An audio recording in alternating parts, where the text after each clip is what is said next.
Today we're diving into a crucial topic, the top 5 leadership mistakes that can stifle your success. Whether you're an experienced leader or just starting out, being aware of these pitfalls can really help you on your leadership journey. I'm Nikki, I've been in leadership for over 17 years and have built my career into leading leaders across multiple locations, and hopefully some of my insights can help you so that you can avoid some of these top mistakes. Now let's dive into some of those great mistakes. Number 1, lack of communication. One common mistake, and yes, you will have heard this many times, is lacking effective communication. I think we've all been in situations where a lack of communication has created a vacuum, which there are many people who will be very happy to fill that up with other things. Now, mostly those things will be incorrect. However, if as a leader you haven't shared what it is that needs to be communicated into that vacuum, people can draw their own assumptions from that. Now, I don't go around declaring my strategic direction or my 17,000 priorities. I try to embed it in a more natural way. I really want key things that are priorities to be normalised amongst the team. This could be through a monthly meeting where 1 or 2 top priorities that were achieved that month are celebrated. So you can then focus on the wins that the team have contributed to and then move into, and next month our top celebration will be about X and Y because we're going to achieve this next month. And make it about what you're working on together as a team.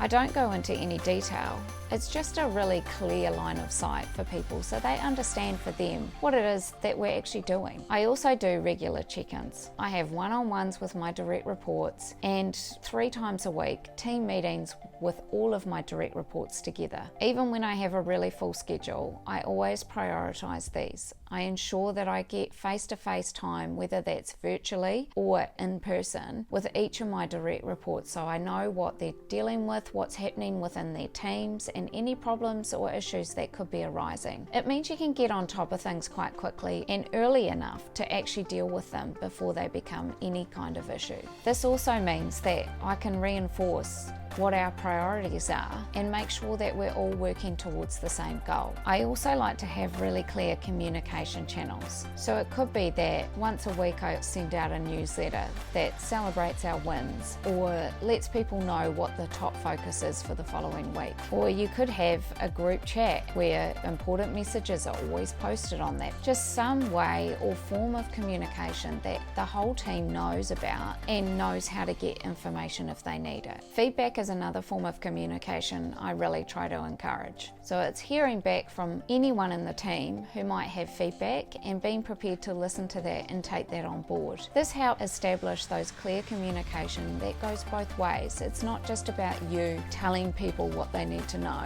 It's also about you hearing what you need to know to be able to do your job more effectively. Now, number 2 of the 5 leadership mistakes is micromanagement. Micromanagement stifles creativity, it stops empowering your people to take responsibility and demotivates team members. I believe it can lead to quite a toxic work environment where people feel like they have no real control over what is happening or the ability to actually take ownership over their work. Now, I have to confess, I don't like detail, so getting into micromanagement is probably not something that I would value, so that's probably a good thing. However, not liking detail can be a pitfall too, so I'll get into that on another video. But overall, this does mean my desire to micromanage is pretty low. I have, however, had experience with managers who like to micromanage. And I have to say, it did make me feel like I wasn't trusted. It made me feel as though I wasn't perhaps doing what I should be doing, because why else would they be checking on me all the time and asking to check things I thought that they were actually completed and ready to go out. It also made me feel as though I didn't have any autonomy in my role, even though it was quite a senior role. I did come up with a strategy to work with that particular manager. However, I did also only stay in that role for 18 months, and part of it was due to that style that didn't quite fit with me. To help avoid micromanagement, I try to ensure that my team knows know that they have my trust and that they have responsibility for projects. So while I'll set clear expectations and timelines, I will also not get into the detail and trust that they're going to deliver on what I expect. And through having check-ins that are not daily or by the minute, I also know how they're tracking with progress and can also help them out if they get stuck. But I believe this empowers them to feel that they have ownership over the project and it's their own. Leadership mistake number 3 is ignoring feedback. Now, I have mentioned in one of my other tips that I seek out feedback and I want to hear it. However, it's all very well me asking for feedback if I then ignore it. I do believe that if somebody has taken the time to provide you with feedback, whether it's written feedback or they've verbally told you something or they've come up with an idea through their own leader who's raised it up to you, you really need to listen to it, reflect on it, and make sure that you respond to it and close the loop.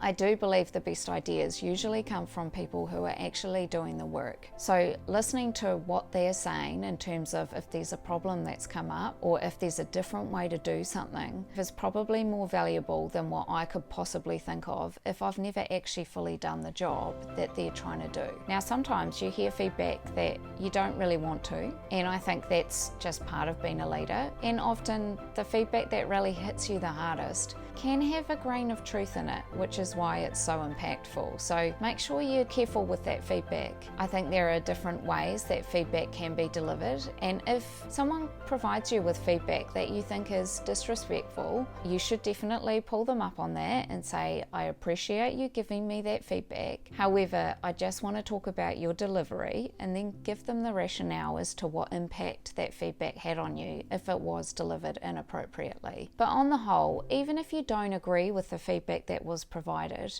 you can still go back to that person and say, thank you, I really appreciate you taking the time to provide that. However, this time we're not going to take that on board, and this is why. I think it's essential that you explain why. Even if you can't do it due to money or resources, you still need to say to that person why you're not going to take it on board. Otherwise, they'll feel like you haven't closed the loop, and definitely don't ignore it. Mistake number 4 is failing to adapt. Things move really fast, and we all know that technology moves really fast. You only have to look at iPhones to know that they're getting more expensive and they're changing more often. Technology is a big driver of change. However, I also think the way that we are approaching work is quite different. Obviously, there is the remote work, but also how long people are staying in jobs. That's a challenge that I've definitely found in leadership. If you have a workforce that is continuing to change every couple of years, which is on average how often people are changing jobs now, you then have to think about streamlining induction, speed to competency, what training you can put in place really quickly to really get the benefit of people if they're only going to be in the role for 2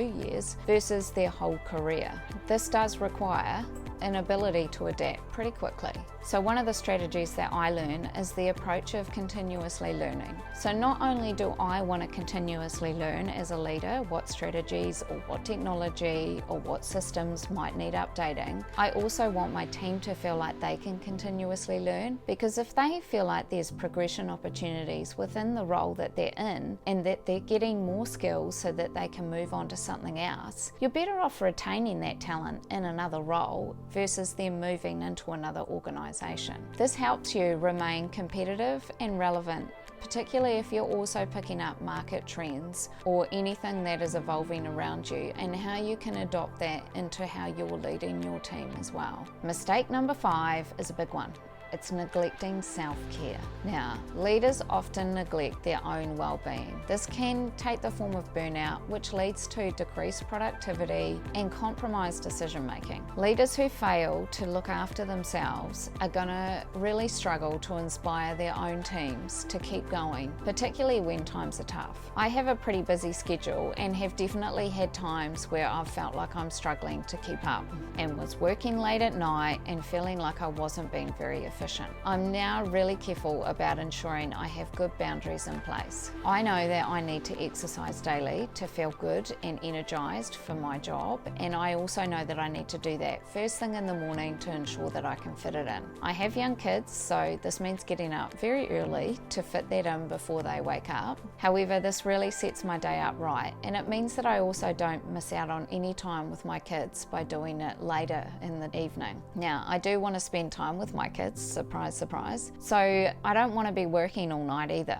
So I'm really careful about how I schedule my day. I do try and pack a lot into my day. It is very busy at work because I want to make the most of every point that I have. But I also do things like scheduling meetings for 30 minutes, not for an hour. So I don't default to the maximum amount of time. If I have a shorter amount of time, I find that I actually only use that amount of time. Whereas if I have the same meeting, but it's for an hour, I'll still use the hour, but it doesn't actually mean that it's more effective. It means that I'm making maximum use of my work day, and I don't have tasks at the end of the day that I absolutely have to get finished when I really want to spend time with my family. Now, there will be times where I do have to do that and I have to travel, and that's just part of having a leadership role. However, I do try to spend quality time with my family because that's important for my well-being and looking after myself. I also ensure that I delegate things appropriately. While you can feel that a workload is really overwhelming and there's a lot to get done, there's also things that you probably don't need to be doing, and it's been really strategic about the things that actually, even though I could do this, should I be doing this, or is there someone else who could A, do it better, and B, would actually want to do it? So making sure that you're making the most of your leaders or your team in the way that's appropriate. It also empowers your own team and helps you manage your busy workload. It can also help to encourage physical and mental well-being initiatives with your team. So this could be step challenges, having standing desks available so people can actually stand rather than sitting all day, depending on your work. Walking meetings is another option. There are lots of things that you can do that actually cost very little time and money to help support not just your well-being, but the well-being of everybody. Now, leadership is a continuous journey. I learn new things all the time, it never stops, but hopefully avoiding those 5 mistakes will help you on your leadership journey too. Without a doubt, you're going to make mistakes. Even the greatest leaders make mistakes, but it's really what you do to grow from those mistakes and how you put them right that sets you apart. If you found this video helpful, please like and subscribe and post a message in the comments. See you in the next one.